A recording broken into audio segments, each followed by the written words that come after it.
Queridos, vamos abrir a palavra de Deus em 1 Coríntios, capítulo 16. E assim nós chegamos ao fim da exposição da carta de Paulo aos Coríntios.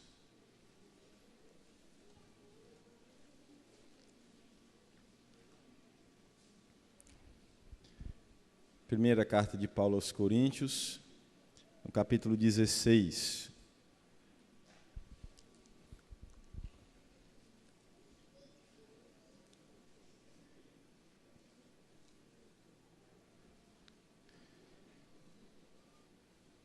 Quando o apóstolo Paulo diz assim: quanto à coleta para os santos, fazei vós também, como ordenei às igrejas da Galácia.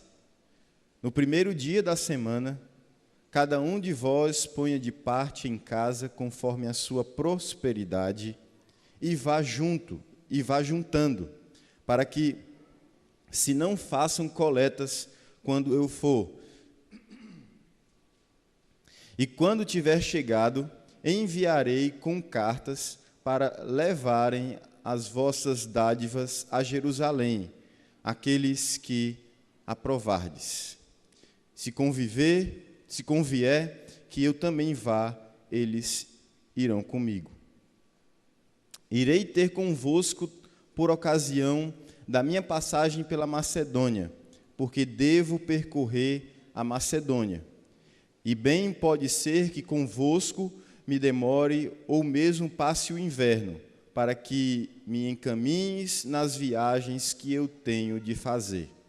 Porque não quero agora ver-vos apenas de passagem, pois espero permanecer convosco algum tempo, se o Senhor permitir. Ficarei, porém, em Éfeso até ao Pentecostes, porque uma porta grande e oportunidade para trabalho se me abriu, e há muitos adversários. E, se Timóteo for, vede que esteja sem receio entre vós, porque trabalha na obra do Senhor, como também eu. Ninguém, pois, o despreze, mas encaminho em paz, para que venha ter comigo, visto que o espero com os irmãos. Acerca do irmão Apolo, muito lhe tenho recomendado que fosse ter convosco em companhia dos irmãos, mas de modo algum era a vontade dele ir agora. Irá, porém, quando se lhe deparar boa oportunidade.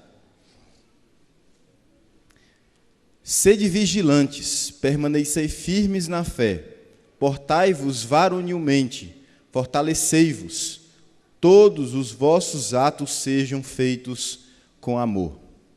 E agora, irmãos, eu vos peço o seguinte: sabeis que a casa de Estéfanas são as primícias da Acaia, e que se consagraram ao serviço dos santos, que também vos sujeiteis a esses tais, como também a todo aquele que é cooperador e obreiro. Alegro-me com a vinda de Estéfanas e de Fortunato e de Acaico, porque estes supriram o que da vossa parte faltava, porque trouxeram refrigério ao meu espírito e ao vosso. Reconhecei, pois, a homens como estes. As igrejas da Ásia vos saúdam. No Senhor muito vos saúdam Áquila e Priscila, e bem assim a igreja que está na casa deles.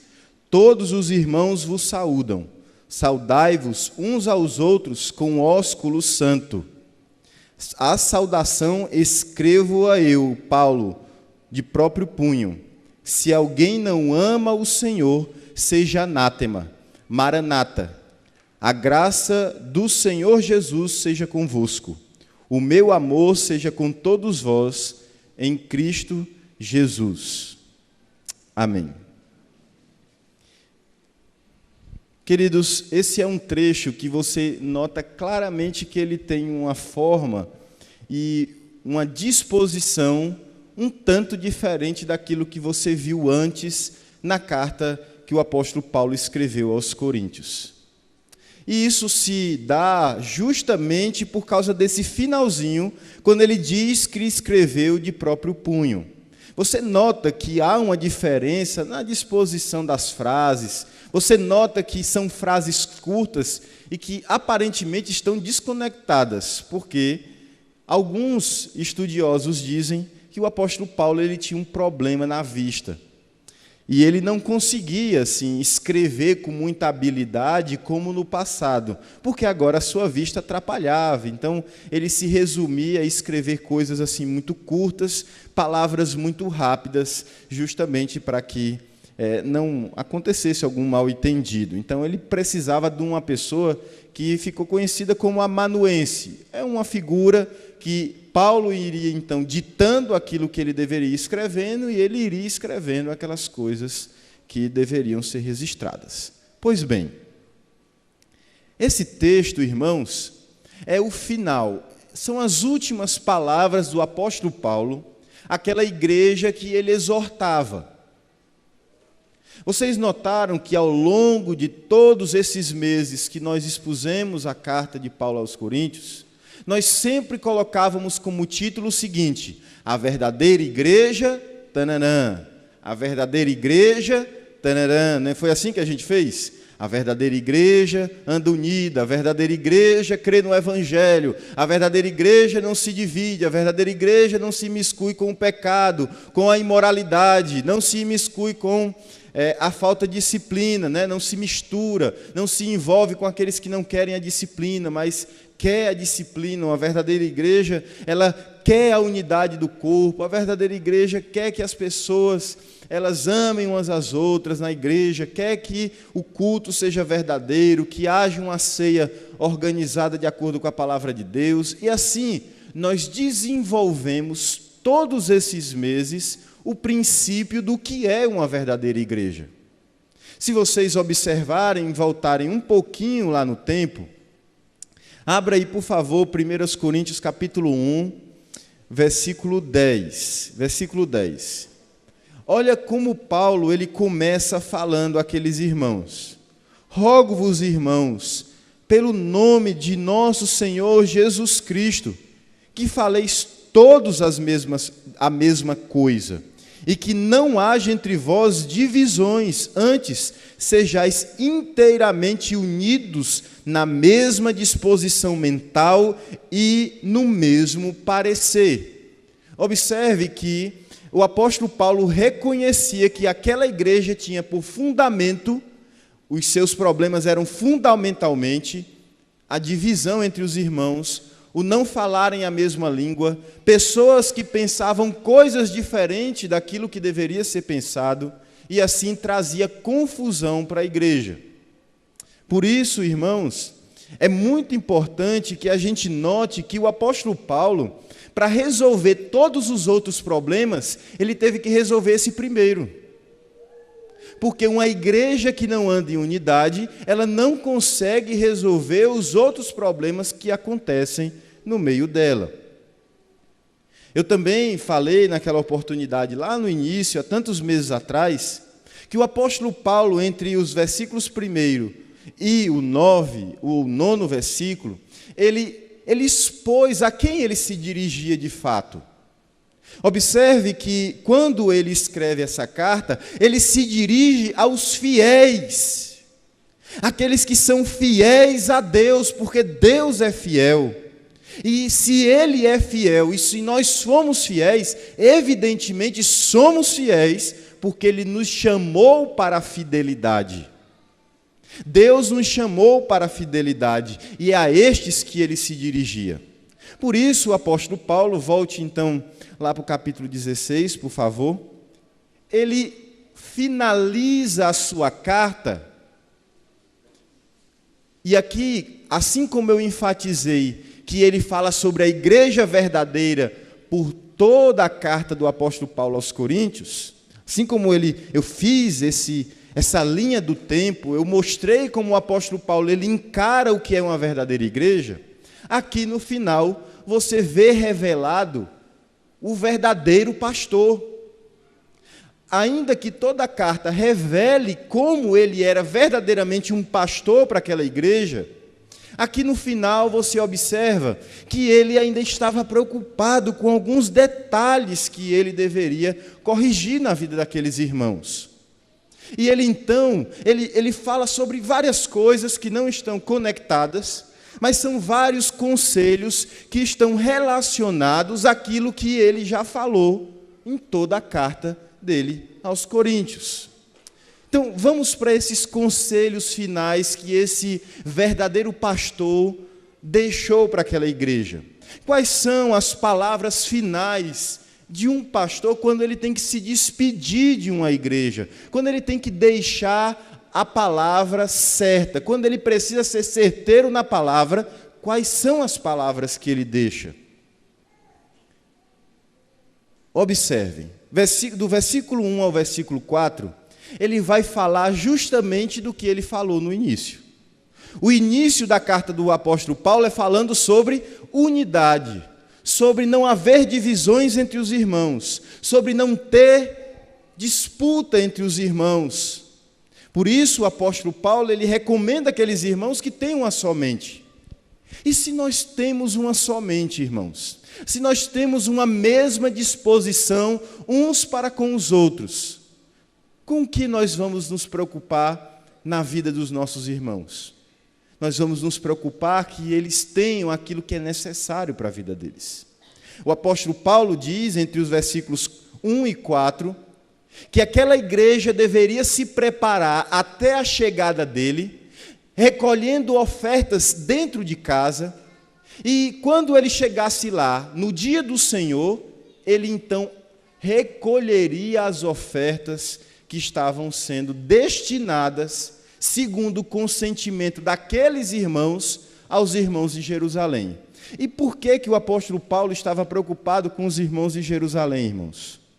Ele estava preocupado com os irmãos de Jerusalém porque aqueles irmãos estavam sob forte perseguição.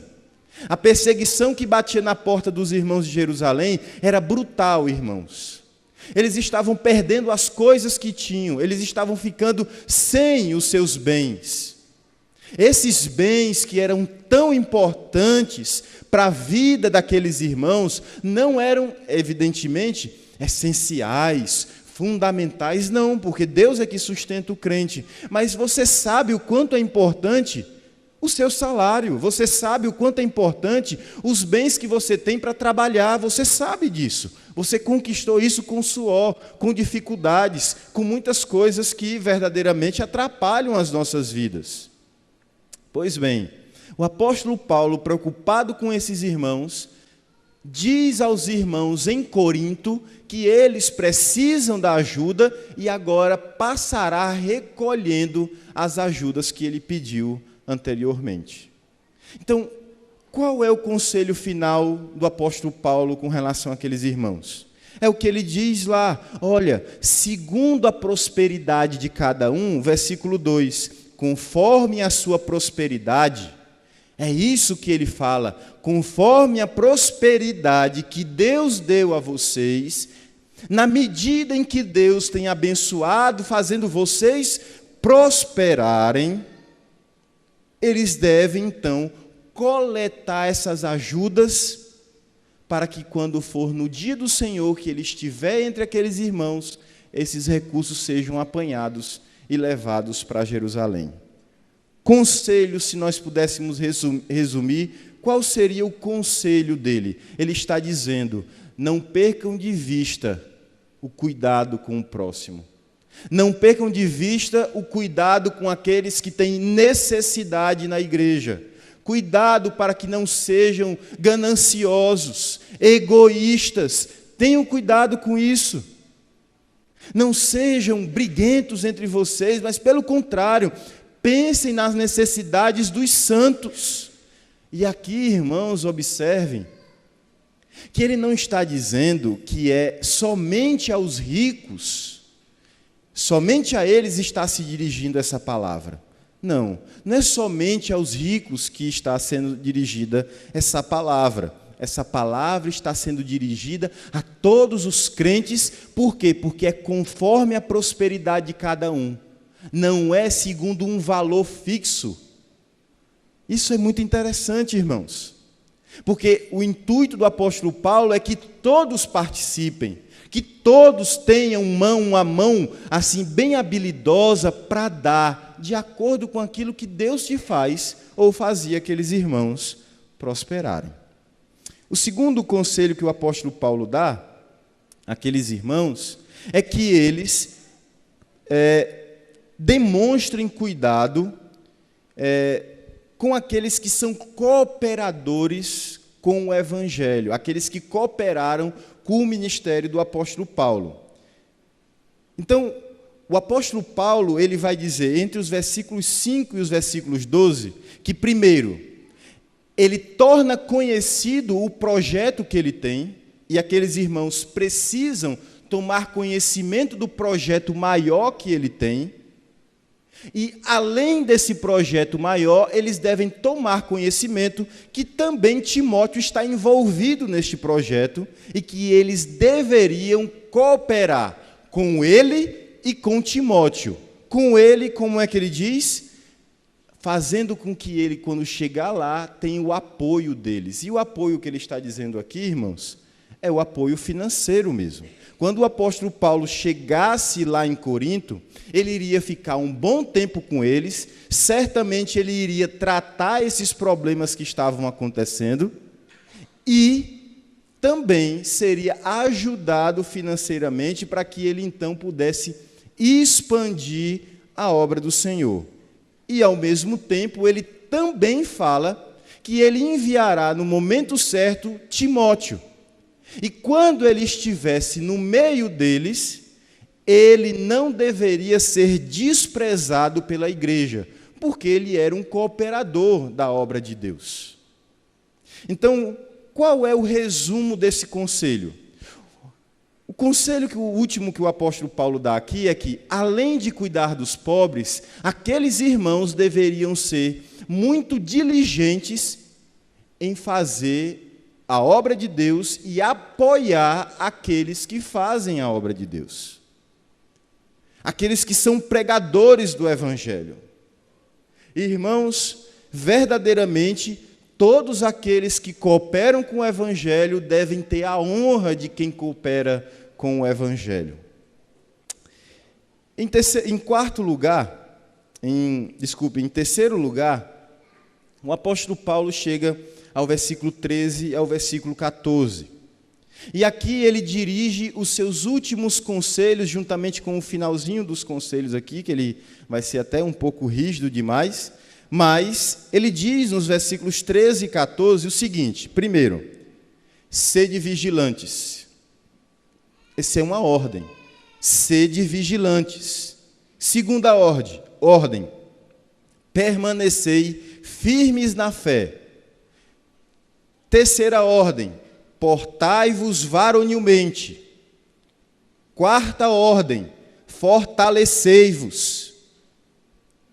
Quinta ordem, todos os vossos atos sejam feitos em amor. São 5 ordens que o apóstolo Paulo dá, como aquele que escreve com dificuldades de ver mesmo. Se ele pudesse, então, dizer algumas coisas, o que ele diria? Ele resumiu aqui, no sentido da vida moral dos crentes, daquilo que eles deveriam preservar. Então, a primeira coisa, tenham cuidado. Olhem bem por onde vocês andam, sejam vigilantes, cuidado com o inimigo, cuidado com as armadilhas, sejam vigilantes. O apóstolo Paulo, ele diz isso em outros momentos, assim como Jesus também disse, que eles, os discípulos, deveriam vigiar e deveriam orar. Então, sede vigilantes, tenham cuidado. Você anda com cuidado, meu irmão? Você anda vigilante para não ser enganado pelo inimigo? Você toma cuidado com isso?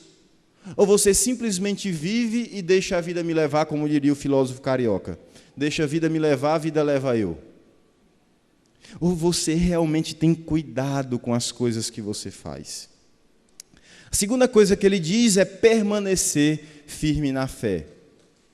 Permanecer firme na fé tem a ver com cuidado com as inovações, porque permanecer é ficar do jeito que você estava e não mudar a qualquer situação que aparece na sua frente. Se você conheceu o conteúdo da fé, se você conheceu o Senhor Jesus Cristo e você conhece o ensino que veio dele, certamente você recebe a ordem: vigie, porque você tem que permanecer do jeito que você estava.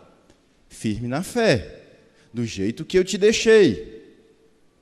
Terceira ordem, o que significa portar-se varonilmente? É portar-se com coragem. Seja corajoso, não seja um covarde, não seja um medroso, seja inteiro, seja varão, seja poderoso, não seja um homem dado a covardias. Aquela coisa da traição, aquele espertalhão que fala para os lados. Eu vou dar um exemplo para vocês.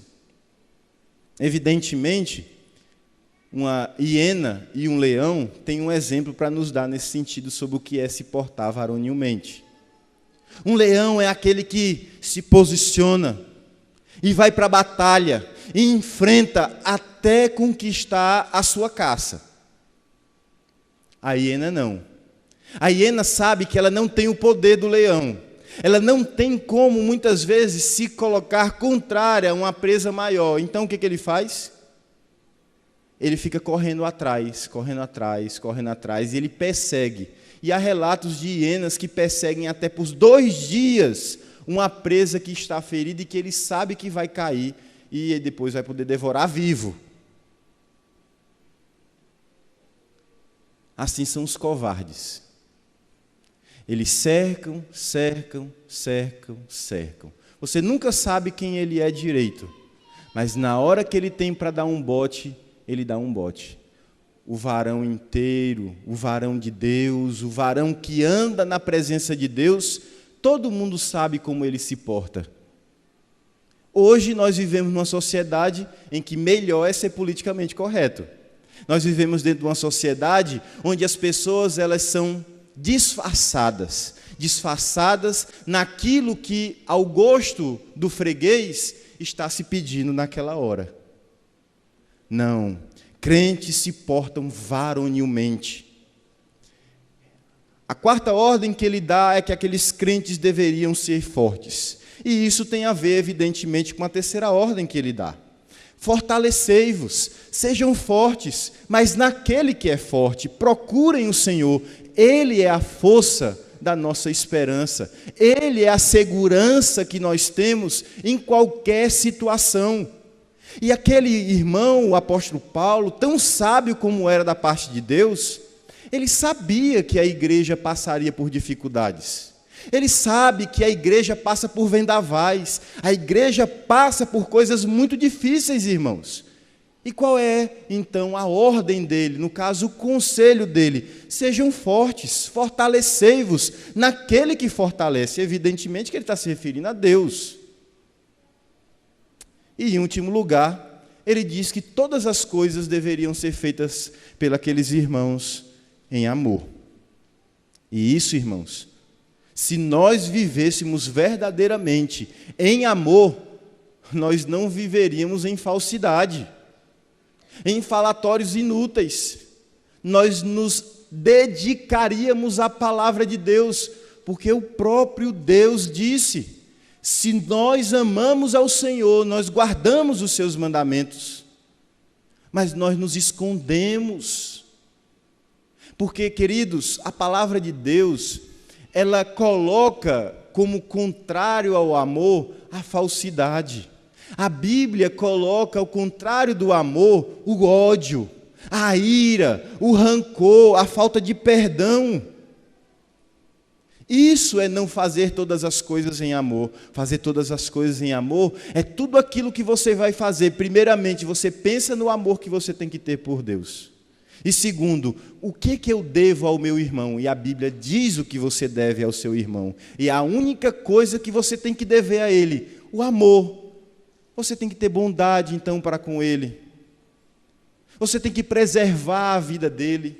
Você tem que ser longânimo com ele. Você tem que ser paciente com ele. Você tem que perdoá-lo. Isso é ter uma atitude de amor em tudo. E que nós possamos, então, aprender a ter amor em tudo.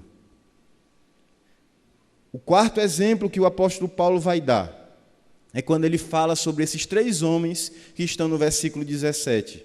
Estéfanas, Fortunato e Acaico.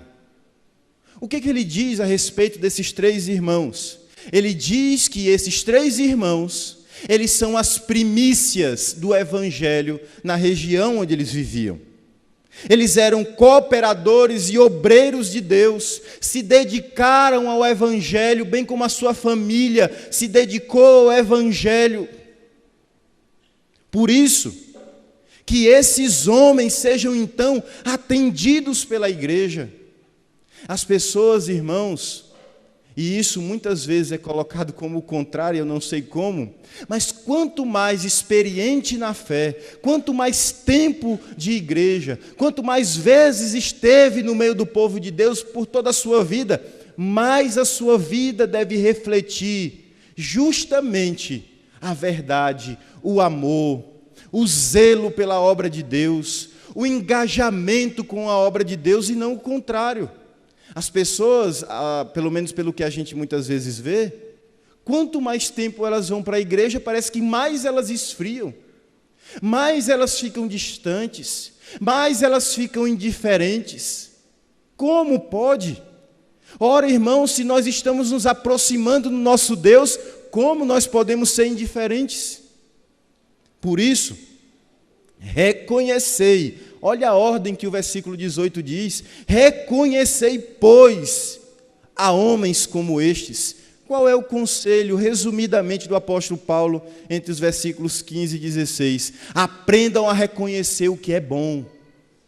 Aprendam a reconhecer aquele que se dedica verdadeiramente à obra do Senhor. Aprendam a ter olhos espirituais para ver como Deus vê aqueles que fazem a obra do Senhor e que estão dedicados verdadeiramente ao Senhor e que têm as suas vidas depositadas aos pés de Deus. E esta vida que é depositada aos pés de Deus, certamente, irmãos, Deus a tem em suas mãos e a dispõe da forma como Ele bem determinou na eternidade. Por isso, que não deixe faltar a esses irmãos todo o apoio. Que não deixe faltar a esses irmãos todo o amor. É isso que o apóstolo Paulo diz. Não deixe faltar nada a eles. Em último lugar, quinto e último lugar. Quais são as últimas palavras? Aí ele diz várias coisas aqui. Primeiro, ele vai dizer que saúda aquela igreja. As igrejas da Ásia saúdam aquela igreja. Você vai ver ele saudando esses irmãos. Todos os irmãos, versículo 20, todos os irmãos o saúdam. E aí vem uma ordem aqui, irmãos. Versículo 20, qual é a ordem que tem aí? Veja que é um imperativo. O que é ósculo santo? Vocês sabem o que é um ósculo santo? É uma ordem, viu, irmãos? Saudai-vos com o ósculo santo. E agora? Vocês sabem o que é um ósculo santo? Assim, ó. Homem com homem, mulher com mulher. E até mulher com homem, que não era o marido, que não era casado, nada. Vocês sabiam disso? Os irmãos se saudavam com o ósculo santo, com toda a reverência e com todo o temor. Pastor, e agora? Nós temos que sair beijando as irmãs? Ou os irmãos? Queridos, há relatos na história da igreja que mostram que houve problemas quando o evangelho ele começou a se propagar muito fora do judaísmo, dentro do judaísmo isso daí era um costume pacífico. Mas fora do judaísmo, isso começou a dar problema. Porque aí começou-se, então, pessoas a se aproveitarem disso para, então, como comumente se chama, tirar a casquinha dos irmãos ou das irmãs. Mas o que fica nessa saudação aqui que o apóstolo Paulo ele manda aqueles irmãos fazerem?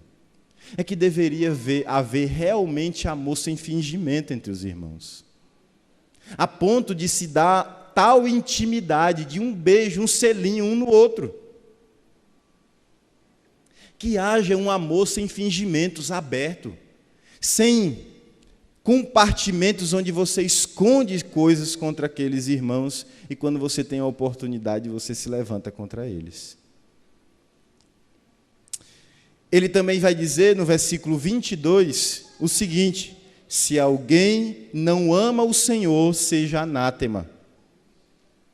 Irmãos, agora essa é uma parte que ele manda fazer uma coisa que nós não estamos muito acostumados nos nossos tempos aqui, né?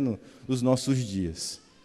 Se uma pessoa dá amostras claras de que ela não ama o Senhor, e como é que a gente sabe que uma pessoa não ama o Senhor? Irmãos, se a gente olhar para o contexto do livro, não amar o Senhor seria não acatar as ordens que o apóstolo Paulo está dando por meio da carta que ele escreve aos Coríntios. Então, se irmãos ali resistirem ao que ele está ensinando, se irmãos ali se colocarem contrários ao que a palavra de Deus ensina, esses irmãos devem ser amaldiçoados, porque é isso que significa anátema, que seja anátema, que seja maldito. E aí depois disso ele diz o quê? Maranata. Sabe por quê, irmãos? Porque se há pessoas que ainda não amam o Senhor, depois de tudo aquilo que ouviram, que venha o Senhor. Porque é isso que significa Maranata, literalmente. Senhor Jesus vem, ou vem Jesus, ou vem Senhor, que seja. Veja como o apóstolo Paulo ele encarava com extrema seriedade o fato de uma pessoa ela não demonstrar amor na sua vida de arrependimento, nas suas obras de arrependimento, na sua vida com Deus, deve ser revelada a obra do Senhor. A sua vida tem que ser reflexo da obra do Senhor. Caso contrário, você está dizendo, eu não amo o Senhor, porque o Senhor não te amou primeiro, então que seja maldito todo aquele que não ama o Senhor. E que o Senhor volte. É o clamor do apóstolo Paulo. Maranata, Senhor, volta. Por outro lado, e assim parece que até que está sendo duas pessoas que estão escrevendo, aí ele vai para o versículo 23 e diz, a graça do Senhor seja convosco. Se por um lado, maldito é aquele que não ama o Senhor, por outro lado, que o amor incondicional, porque é isso que graça significa, que o amor incondicional de Deus seja convosco. O apóstolo Paulo ele gosta de fazer essas coisas, é igual o capítulo 14, né?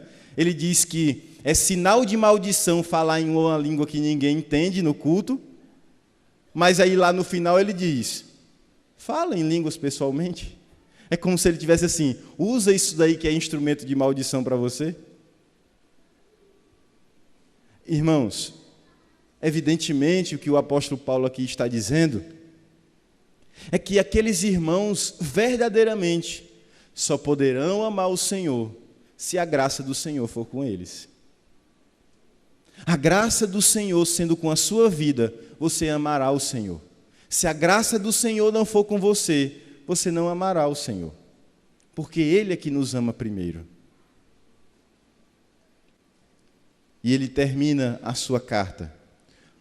O amor seja com todos vós, o meu amor seja com todos vós, em Cristo Jesus.